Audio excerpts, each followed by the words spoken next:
तो ये माइग्रेन में क्या होता है, दिमाग की नसें बहुत हैवी हो जाती हैं, बहुत तेज मतलब दिमाग होता है, सिर फोड़ने को मन कर देता आदमी का, यार मैं फोड़ दूं बस।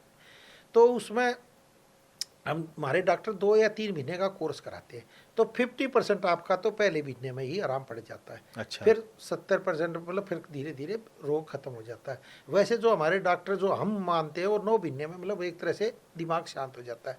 फिर साथ में कुछ योग की क्रिया कराते हैं। और प्राकृतिक चिकित्सा में एक धारा स्नान है, ये देख लें, बिस्तर पर लिटाएं, सिर पे पानी डाल लें, माथे पे डाल लें, उससे क्या होगा, ये भी साइंटिफिक है।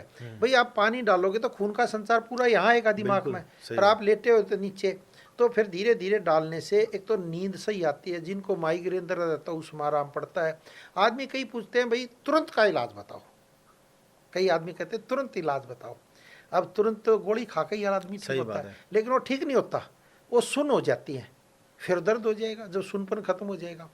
तो इसलिए फिर वो कहता है मैं इतने साल से 8 साल से इलाज करा रहा हूँ, ये क्या करेंगे, मैं 10 साल से इलाज करा रहा हूँ एक से अच्छा, ये क्या करेंगे। तो क्या होता है, सुनपन की दवाई खाते रहते हैं, बीमारी वहीं को ही रहती है।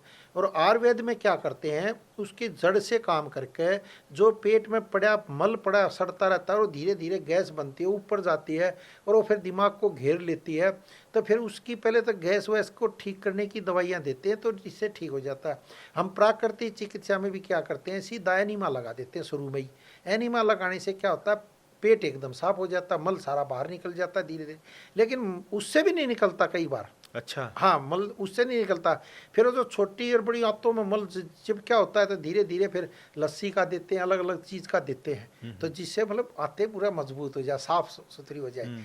तो फिर उसके बाद मिट्टी की पट्टी रखते हैं, तो उससे पेट की और गर्मी हीट निकल जाती है, तो फिर उसको बहुत अच्छा आराम पड़ने लग जाता है। ये फिर प्राकृतिक चिकित्सा में आ जाते हैं।